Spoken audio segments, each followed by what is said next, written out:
Welcome to Commanders Daily, everybody. Your one-stop shop for everything going on with the Burgundy and Gold. I'm Bob Matthews. Don't forget, hit that like and subscribe button so you don't miss a day of our coverage. Commanders on their way overseas for the first ever NFL regular season game in Madrid. They play the Dolphins this weekend, a matchup of 2, 3, and 7 teams. I wonder if that's how the league had this drawn up when they came up with the schedule last offseason. We did get some breaking news yesterday. Dan Quinn, during his weekly day after press conference with the beat reporters, announcing that he is taking over the play calling duties on defense. Now, he phrased it as taking over as defensive coordinator. Joe Witt's still on staff. Quinn says he's going to still help with practice and the game plan and all that stuff, but it is clear that it's a demotion for Joe Witt. Quinn will now be calling the plays during the game. Is it going to help? I don't know. Maybe yes, maybe no. I'm torn watching the tape. What the biggest problem with this defense is? Is it personnel?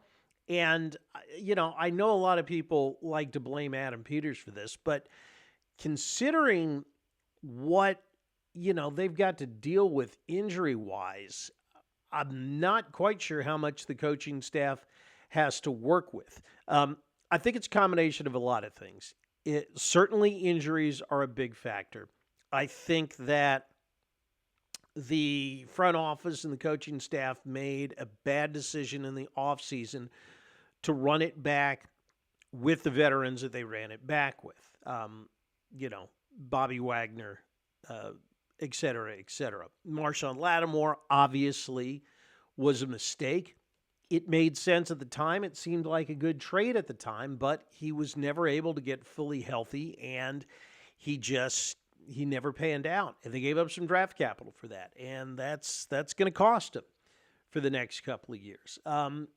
Combine that with the fact that some of the kids just haven't developed the way they had hoped for him to. And I'm talking specifically about guys like Quan Martin. I thought Trey Amos, until he, by the way, fractured a bone. I believe they said it was the fibia.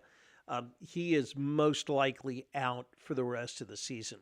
When you add up all of that, you just come up with a team that's they don't have enough good personnel to overcome all that. And it's really a shame because this could have been a good team this year, but it's just that is totally not going to happen. I did think in the offseason, I thought it was a mistake getting rid of Jeremy Chin on the defensive side of the ball. But again, it was one of those things where, the front office had to make a decision.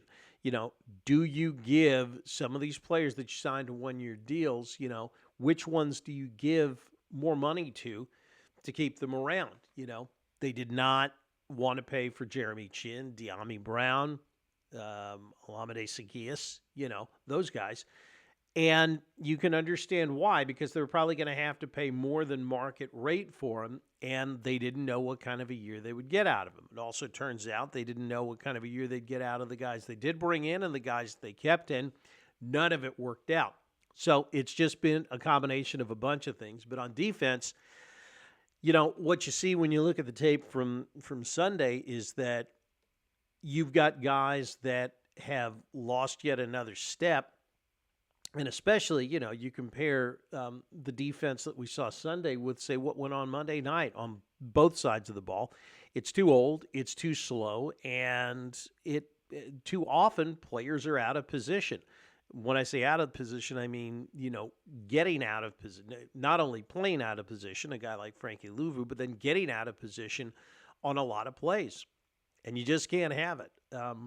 When that does happen, it's a deadly combination. And that's why you saw a defense that literally gave up a score on every possession. And I'm not sure it's going to get that much easier this coming week. Taking a look at some of the tape on the Dolphins yesterday, It's not. It does not seem like it's a good matchup for this defense. Now, having said that, I'm not sure any matchup right now is that good for this defense. But this one in particular, some of the things I think you could say, the good news in some cases is the fact that Tua Tagovailoa likes to turn the ball over. Hopefully, they can get some turnovers against Miami. That would definitely help. But they are going to have to deal with with with uh, Devin Devin Achan. He racked up 174 yards on the ground. And then you can throw in another 51 yards through the air. And Achan runs a lot like you saw with Jahmyr Gibbs of Detroit. That's not what this defense. It's not the kind of a back that this defense is good at stopping. So I think once again this week the defense is going to have its work cut out for it. And for a unit that's now given up 40 plus points 2 out of the last 4 weeks, and it's just it could definitely be ugly. Then again, the Dolphins aren't exactly world beaters either, so you could hold out some sort of hope if you like. Where did this go wrong this season, do I think, and what's different about this year? I was thinking about what's different about this year as compared to last year, and while, it's painfully obvious now that we all got out ahead of our skis on this season because of what happened in 2024. I think the main thing is that this team actually could have been a middle-of-the-pack NFL team. Unfortunately, they weren't able to handle business when they should have. There's no way this roster is elite by any stretch of the imagination. Not now, not ever. But it could have been better than it was.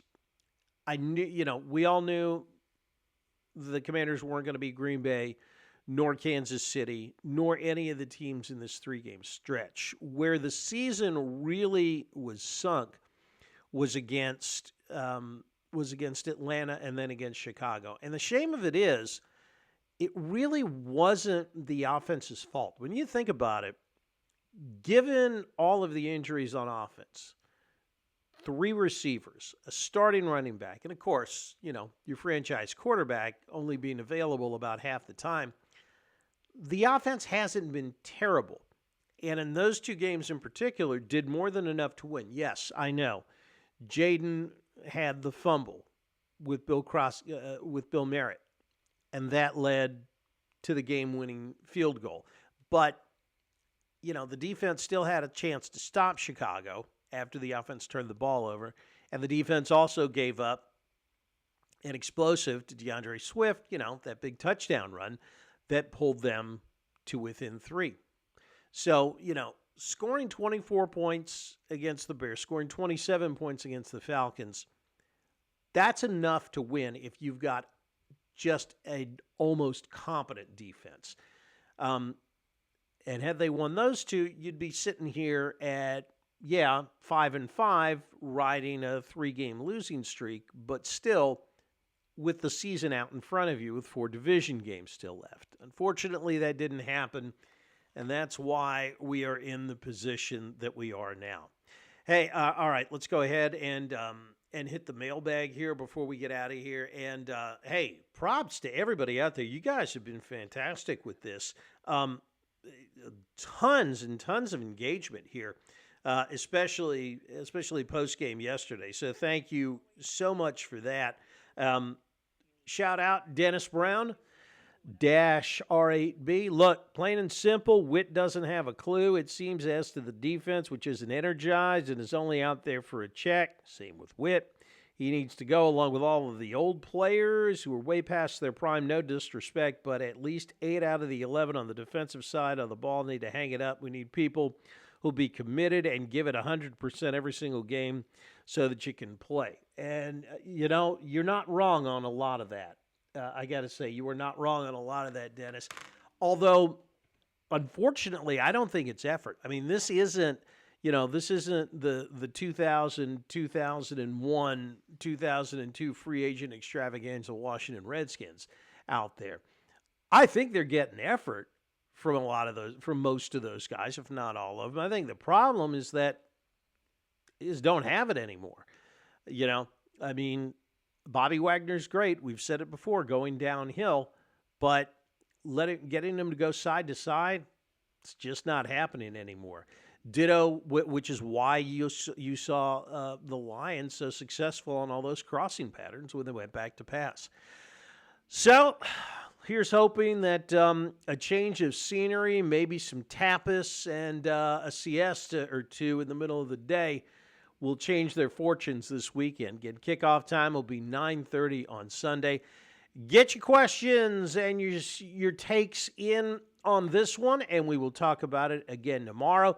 Remember, like and subscribe, and like the wise man once said, if you're on your bike tonight, as always, do wear white.